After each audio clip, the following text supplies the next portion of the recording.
Jeremy, dude, it's great to have you back on the show, man. Seems like it's been forever because the last time we talked was right when the last record dropped, and then it felt like you guys dropped because I didn't feel like I heard anything from you guys for a long time, and now you guys just come out of the blue with a brand new single, and it makes me happy, man. Oh yeah, we've taken a much needed break from the toil.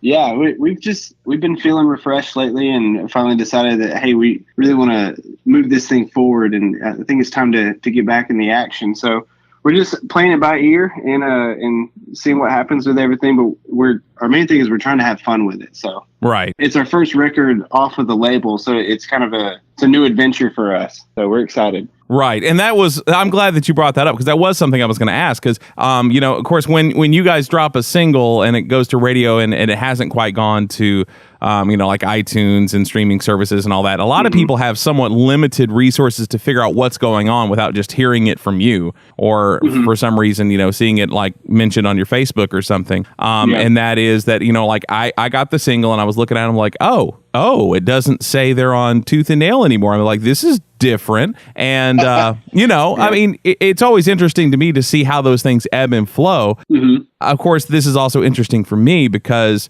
I don't know if you remember this or not, but you were either the first or one of the very first bands that ever reached out to me as an independent band back when the show was kind of in its infancy. And so it's been interesting to kind of watch you guys grow and gain popularity and get to be a bigger thing than you were when, I still remember, I think when I got y'all's first CD, I think 2 of the track names were switched or something. So you guys have come a long way. Yes. We won't discuss that. Yeah. Well, that was a long time ago. Yeah. It was I mean, it's been an adventure. It's been a crazy adventure, and it's amazing to see what God can do when you sit back and you let him do the things he wants to do. I mean, from our story with meeting Trevor, and we weren't looking for a label at all. Mm-hmm. And we had kind of made up our minds to, let's just keep doing what we're doing. That was just chugging this thing along locally. And we didn't want to tie shoestrings to our label promo kits and send them in. And so what is this shoe here? You know what I'm saying? We didn't want to do crazy stuff like that. We heard so many stories of how to get labels' attentions and everything. And we just, for some reason, like it was counterintuitive, but in our spirits, we just felt like, you know what, let's take it as it comes and just trust God and do what we're doing. And then next thing you know, our album ends up in Trevor McNevin's hands by no fault of our own. So it's been a crazy ride, and I'm excited for this next chapter. Yeah, for sure. If you don't mind, I mean, I know that people will be curious, and you can pass on this if it's a problem, but so you guys weren't on Tooth and Nail when we first got to know you, and then of course you were on Tooth and Nail, and we kind of know a little bit about how that happened. What was the reason for coming off of the label, if that's something you can share? So as far as details are concerned, I can't get too into the details, but the industry has changed. No. Yes. Believe it or not. And so when we came onto the scene, it was kind of this strange in-between phase where streaming hadn't yet been established yet. Mm-hmm. People were still very, very heavily pirating music. Right. And so online sales and CD sales were suffering tremendously. We almost jumped in the gap between these two very different industries, the one before and the one after the major transformation. Mm-hmm. And so we were right on the verge of a time where people didn't need labels to get their names out there through social media and all that stuff. We were right before all of that, right before. Yeah. At least we weren't aware of it going on around us at the time. We were small enough that we weren't educated on the ins and outs of the industry and weren't able to predict where it was going. And so we hopped on the label and we were excited, and I would not take back a day of it. We've worked with some great people, and we are where we are today because of Tooth and Nail, and we thank them for that. And we wish the best for them. They wish the best for us. It was a mutual agreement, just kind of, hey, let's try this thing, go in our own separate ways. And so for us, we were super excited to see what we could do on our own. And so, like I said, when we got started, that in-between phase that happened, we signed. And so here we were, all these methods were out there, from YouTube blowing up and all this other stuff. We could have done something on our own. And today I would probably advise bands not to go out and try and get signed to the biggest label you can find, because there is a lot that you can do on your own. That wasn't necessarily true around the time that we were getting started. And so the internet has changed things. As far as where we are right now, I couldn't be more excited. It's a new journey for us. Cool. So that totally didn't answer my question, but that was fun. You wanted the juicy details. Well, I mean, juicy details are nice, but I mean, I was just curious if there was any specific reason other than just like maybe the contract was up, or you guys wanted to move on, or Sorry, they were like, this isn't. up. Oh, well, that's no good. Oh, sorry. That's all right. That's all right. I know you wanted gossip, and you wanted names, you wanted nasty emails. Because, I mean, so often it just comes down to as simple as, well, the contract was up. We felt like we didn't need a label anymore. They felt like they were going in a different direction. I mean, sometimes it's just simple and innocuous as that. And that's fine. I mean, there's nothing obviously wrong with that. I mean, that's great when it works out that way. I just didn't know if there was anything that incited all of this, as opposed to just like, oh, well, it was just kind of, we were done. And that was fine. It had reached that. And okay. I mean, I'm not going to lie. There were some times where we had some strong disagreements. Right. And times where it was going fantastic, and then times where it felt like we just didn't really work well together. But yeah, none of that was what broke the back of this thing. What really did it was the fact that it's so difficult as a band to make money on a label. Because just being completely transparent, unless you're the largest band in the world and you're drawing millions to your concerts, it's really hard to generate strong revenue. And so that's just inside scoop there. If you sign to a label, you're going to give away most of your earnings outside of what your shows are. Right. And so if you want to make money signed to a label, being a smaller act, then you're going to have to eat canned beans and drive a 15-passenger van everywhere you go. Yeah. And so a lot of us were married, and we started having kids, and that wasn't something that we were able to do anymore. Yeah. No, and I get that for sure. And that's you're right. That is just kind of a fact of the way the industry is. I mean, because the way it was in the 90s and even the 80s compared to now, as far as the amount of money that is out there to be made, is just ridiculously different. Oh, yeah. I was doing our first record. I was told a story about a band. I won't disclose who or when or where or what, but they basically had this offer from a label, and it was like a couple $1 million sign-on bonus. And they were like, no, I think we're gonna hold out, because back then the bands were signing multi-million-dollar deals, right? And they were growing in popularity, and they're like, we need to hold out for a better deal. Yeah. And then the market took the turn that it did, and they ended up having to settle for a $300,000 sign-on bonus. Right. And so that's just the reality of where we're at. Yeah, and no kidding. Independent is the way to go, especially if you're not a genre that is front and center in our culture too. Yeah. Top 40 and stuff like that. So yeah, no, I totally agree. And it is amazing the amount of tools that you have that you can use nowadays as compared to the way it used to be. Oh, so yeah. It's a wonderful world in that way. It's unbelievable. You could score a movie on a laptop now. Right. It's crazy the tools that are available to you. Absolutely. Cool. Well, since we've kind of talked about history for a while, and we'll come back. There's more I want to know. But before we let too much time pass. Sure there is. Before we let too much time pass, and before I totally give away the hook that I know everyone wants to know about, let's talk about the new single. I mean, it's called Breaking Out. Mm-hmm. You know, radio. I know some stations are already picking it up, and I know people are excited about it. There's a lyric video out, I believe, already. Mm-hmm. But of course, people can't buy it or stream it yet, except for on the lyric video.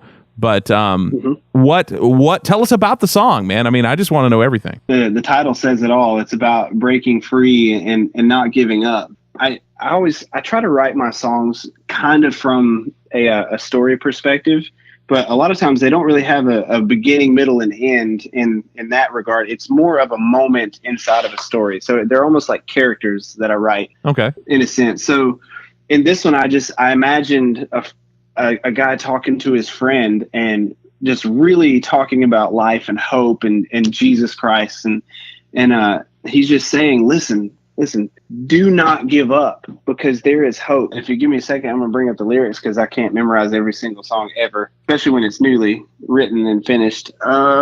Good cover, because I was about to point out that it was your song and you wrote it. So, I mean. Yeah. There's a specific lyric I wanted to get to. Let me find it. Are you scrubbing through your own lyric video? No. I'm scrubbing through my notes. Okay, and we can edit this out if you'd rather. No, I think this is quite entertaining. No, you feel free to edit this out. Hint. Okay, I can't find them. They're on my. Oh, no worries. But it's really cool when lyrics become multifaceted, because this song, even though it was newly finished, a lot of it was established with the last record, actually. It kind of dips into your next question. I love how you just know where I'm going with this. Oh, yeah. But we did a lot of work on the last record, and then a shift took place, and we did a lot more work on the last record. And so this was kind of one of the remnants that didn't get on the last record. And so it's kind of cool when the whole concept comes full circle, and we dove headfirst in one direction, and then now it's almost like we're breaking out of that direction. It's really about finding peace and finding hope in unlikely places. Getting back to your question, I'm extremely ADD, by the way. I didn't know if you could pick up on that. But that's all right. That's where we're friends, man. It's about finding hope in strange places, and so to not give up. And so even though this journey has taken us in these unexpected places, there is hope in every single situation. So when I wrote the song, it was really from a perspective of a friend telling another friend, like, listen, don't give up. Like, you have no idea what could be in store for you right around the corner. And of course, he references back to like Jesus had to die for you to have the opportunities you have, for you to have the salvation you have. And so just hold on to that hope, because he's the hope above all hopes. You know, everything could go wrong in this life. And if you gave your life to Christ, once this life is over, it's all repaired. Justice is served. Like, everything is made right. And that is a huge hope. That is something that no one can take away from you. And so, I mean, we always try to highlight that in our lyrics. Very good, man. Very good. That's pretty much what it is. Sweet. Awesome. Well, dude, I'm going to rip the Band-Aid off, because I can tell you know where I'm going with this. And I think most people who are fans of yours know where we're going with this. So the last record, we talked about it when it came out. And at that point, the conversation went something like this. If I'm remembering correctly, feel free to tell me that I'm wrong. But the conversation went something along the lines of, yes, we're trying something new. We kind of wanted to experiment with a different sound.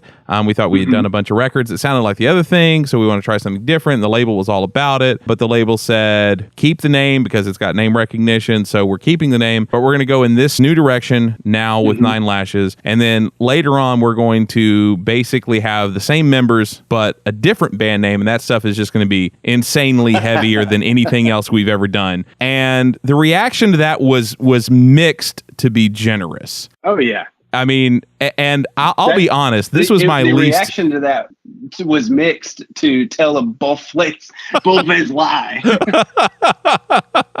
Yeah, I mean, you know, and I'll be honest, there were some songs on there that I thought were pretty good. I mean, it wasn't like it was terrible. Yeah, it was... But at the same time, I mean, as far as the Nine Lashes record, it is my least favorite. And I got the distinct impression that was kind of the general consensus.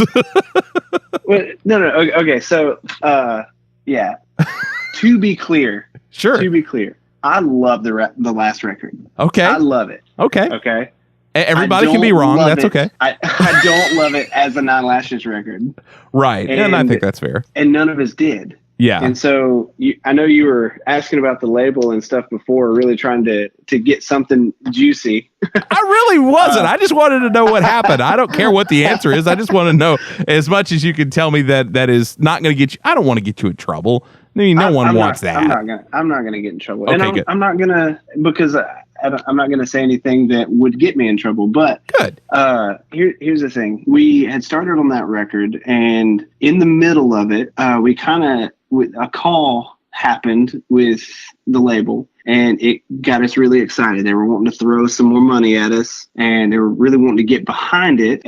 But we were talking, and they were kind of excited, and we were excited about trying this hot AC and AC thing, right? Because we had been writing that way lately anyway. In our minds, we were wanting to do what you described earlier in reverse. So Nine Lashes be the heavy sound, and then there would be the same members in a separate project that has this other sound. Right. Has this lighter sound. So we kind of went down that path and got a good ways down that path and then had some more conversations. And it was really a communication breakdown. And it came down to, well, Nine Lashes has a name, and we really need to capitalize on that. They have been waiting for a record too long, and it's time to put one out. Right. And so, but now we're too far down this path to backtrack. And so we kind of had to bite the bullet and move forward, and it is what it is. And here we are now doing it the way that we wanted to do it. There still will be another project that'll come out in some future date that will be the sound that we wanted it to be. But Nine Lashes is going back to what it's supposed to be. Okay. So,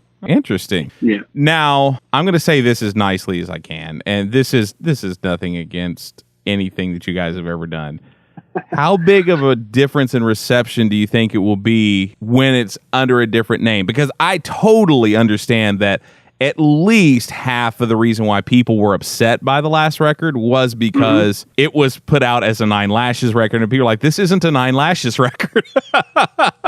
And that was probably the biggest issue. And it's the same reason why people, or at least some people, not all people, it's the same reason why people get some people can get upset by there being like Audio Adrenaline 3.0, where it's like, no, there's no Audio Adrenaline members in it. It doesn't really sound like Audio Adrenaline, but it's got the name. I mean, it kind of falls into that same category that people can get very emotionally attached to what is put out under a certain name, because I agree that if you guys had said, okay, we're doing a side project, then instantly you guys get to start at a much lower level of expectations for what that will be, not whether it'll be good or bad, just what it will be.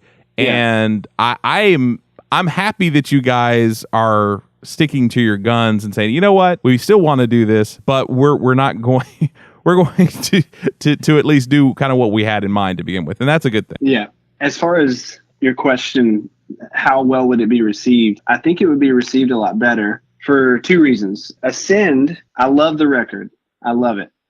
Now, I say that about the record as a whole. There are songs on the record I have a strong disdain for. The big thing is there are no external influences anymore. And so when it comes to us writing our music, we get to write what we want, how we want. It gets to be exactly what we imagine it to be. And so whenever we branch this off one day, and I'm not putting a date on that because that could get shelved. It's still, it's whatever. It's just out there as something we want to do. Sure. But I would expect it to be more artsy than Ascend was. Okay. Still not the hard rock that Nine Lashes is, obviously. Not the mainstream push that it was trying to be. Right. This is just me taking a blind stab at this just because of how I reacted to it. I think the problem that may have been with Ascend wasn't so much that it was poppy. I think everyone was prepared for that. I think, you guys were able to at least as much as one could possibly push out. This is not going to be the Nine Lashes that you have known before. I think the other big thing was that it felt like it wasn't fully committed to one thing or another in the way it was done. Like it was not quite contemporary, but it wasn't quite dance. And then it almost felt like there were moments that were trying to be a little bit more like electronic, not quite dubstep or anything like that, but it just felt like it was straddling a lot of lines. And I think that had you guys been able to, whether by your decision or whatever, been able to like fully embrace like one specific direction of that poppiness, I think it could have been a more fully realized record. Yeah, I totally agree. And part of that is working with different writers and producers and getting their input. People that have been doing it for years, and so you kind of. These songs are children, and it's really tough to make, especially when you've got pressure from different sides. You've got pressure internally, you've got pressure from the label, you've got pressure from just circumstances, all of it. Pressure accumulates, and sometimes it's hard to make a decision on who the best person to work for or work with is. Oh, absolutely. And you could think something's going to be a match, and it's not. You could think it's not, and it could be magic. I mean, it's hard to tell, but sure, that's why we're so excited about this next era, I'll call it, for Nine Lashes, is because it's us now. Yeah. It's just us. If there's something on the record, we decided it should be on the record. And that's all there is to it. So at this point, there's nothing else to point to. We live and die by our decisions. And I think we're not going to disappoint. Cool. We're super excited. We've been messing with guitar tones and stuff and kick drums and just experimenting with different sounds and just trying to really get this thing to hit home and bring it back to what it's supposed to be. Because, I mean, the reality is a lot of our fans, I mean, we were a comfort to them. I can't tell you how many emails, how many Facebook private messages we've gotten just that, hey, I was in a bad spot and you guys, your music helped me so much. And that's what we want to do. And so I feel like this is going to be a really good opportunity to kind of say, hey, thanks for bearing with us through a tumultuous time. We're back. We're in this together. There's no pressure. Enjoy the ride with us. Nice. Very cool. Now, going back to kind of the original conversation that we had about the last record before it came out, and you guys said, like, well, this is going to be a pop thing, and then we're going to have the next one's going to be the heaviest thing that we've ever done. Is the record that you guys are preparing to release, is this going to be the heaviest thing that you guys have ever done? I kind of saw that one coming. No stone left unturned, my friend. Yeah. Yes. Okay, nice. I'm happy now. Yeah. So we've been listening to. I won't tell you. You'll just have to hear it when it comes out. Oh man, that's not fair. Okay, but suffice it to say, I mean, obviously, the new song is definitely a return to form for you guys. I mean, it doesn't sound stale. It doesn't sound like, okay, we've been here before. Why aren't they trying something different? Which is a good thing, because sometimes when bands return to old form or go back to their roots, you're like, yes, that was a long time ago. Maybe you should do something different. But I think that what you guys are doing with this song, if this is any indication of what you guys are about to release, I am very excited. Awesome. Well, I'm glad that you loved it. Yeah. We've had a good response so far to the lyric video, and people are saying that they love it. So I think it's going to be good. I'm excited to see how the single does. Yeah, for sure. So I know we talked a little bit before we started recording about how, kind of there is a record that this is going to be on. You guys are going to be releasing a full-length record some point this year, but we don't want to nail down specific times yet because, let's face it, promises are just begging for roadblocks, essentially. But at some point this year, we won't get people's hopes up too specifically. But aside, 2018. Yeah, 2018. It's going to happen in 2018, folks. So if you're listening to this one on YouTube and you're looking back and it's already come out, yes, we're talking about 2018. So there you go. But so with all that being said, I mean, aside from the record and new music on the horizon, what else is in the cards for Nine Lashes at this point? I'm guessing you're asking about touring. Well, I mean, that usually is kind of another aspect to it, but I don't know. I mean, I've been surprised with other things. I was like, really? You guys going to do that? Well, that's kind of cool. And it's not necessarily touring, but I mean, yeah, touring. I mean, are you guys planning on doing any of that anytime soon? Well, it hasn't been talked about. I think we just really wanted to get music out there that people could enjoy and then see how they react, see what people want. And I do know that we want to do, if we do it, we want to do it different than we've done before. In the past, we've tried to go out and book a show here, book a show there, and then try to fill all the dates in between, and that can be difficult. So I think it's going to have to be driven by a pretty strong demand. Sure. We'll just have to take it on a case-by-case basis, and if there's a lot of people in this location wanting us to get there and we can make it make sense financially, then that'd be great. Otherwise, I think we're just past the point of breaking our backs, trying to live a life that we can't really put our kids through now. You know what I mean? Yeah, for sure. And I think that that's smart. I mean, there's no sense in killing yourselves over putting something out there that maybe people do or don't want to go through the effort for. Because I think everybody would love for you guys to be touring. I mean, there's something comforting about knowing that your favorite band is touring, even if you're not willing to go through the effort of going to go see them, which is the sad part. I mean, you can tour all you want and people can be happy that you're touring, but that doesn't put food on the table. I mean, unless you can get people in the crowd, it doesn't help. So, and that aspect of being a band has changed an awful lot since you guys first got started too. So we've been really trying to put our heads together and come up with a plan going forward for things like YouTube and stuff like that, live streams and stuff like that, just to really connect with our fans so they don't think we're just sitting over here doing nothing. We have to look at all of it, and it's got to make sense. Sure. No, and I think that that's smart. I think that you guys are handling it very well. Very, very well. Cool. Awesome, man. Well, since the last time we've talked, I don't think I was asking this question at the point that we talked last time, but maybe so. And if so, the answer may have changed. But Jeremy, as the lead singer of a band that has gone in two totally different directions over the past several years, but as a definite rock and roll band now, what would you say is the least rock and roll thing about you? Oh, man, the least rock and roll thing about me. Should I ask my wife? That often does yield some very honest results. That's the only thing that I will warn you about. All right. We're doing this thing. Here we go. Okay. All right. Hey, babe. I have a question for you. What is the least rock and roll thing about me? I don't know. Don't play on the spot. There's probably a ton of things. You want to say hey to the listeners? Say hey, listeners. She's going to be shy now. Oh, of course. Yeah. I am well versed in this activity. Yes. Like, say hi.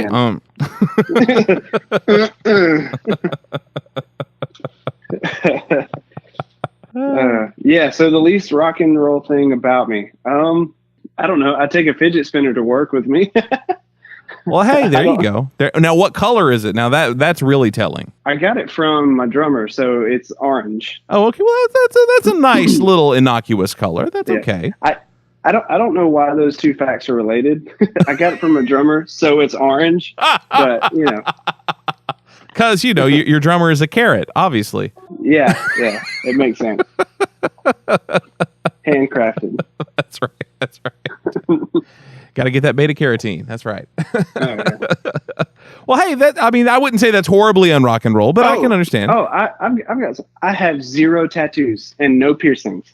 Dude, we are one and the same. I have none of either as well, but I do shave my head, so I instantly get mistaken for a bouncer wherever I go. So that kind of outweighs it, maybe, but still, Yeah.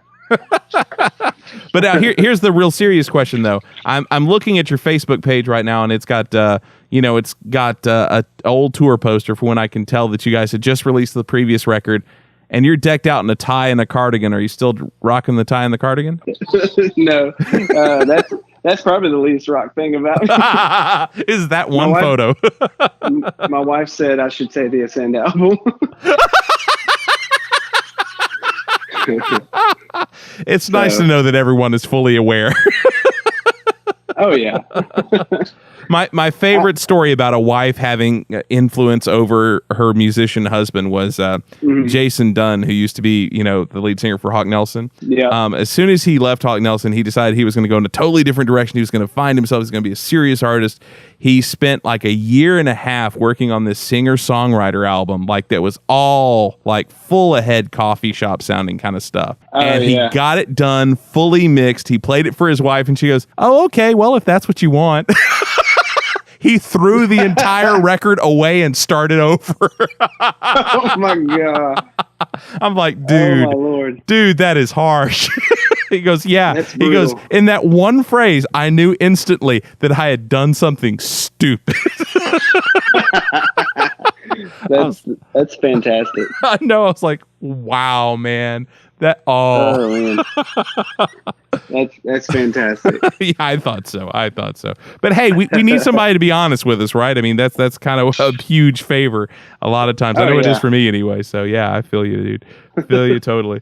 Cool deal, man. Well, dude, is there anything else that you want to throw out there before we wrap up the interview? I feel like I've taken up a ton of your time, but I know that people are anxious to hear what you guys are up to. But is there anything else you want to throw out there? I mean, I can't think of anything. Just go download the single, go play it, listen to it, enjoy it, and know that there's more coming. Cool deal, man.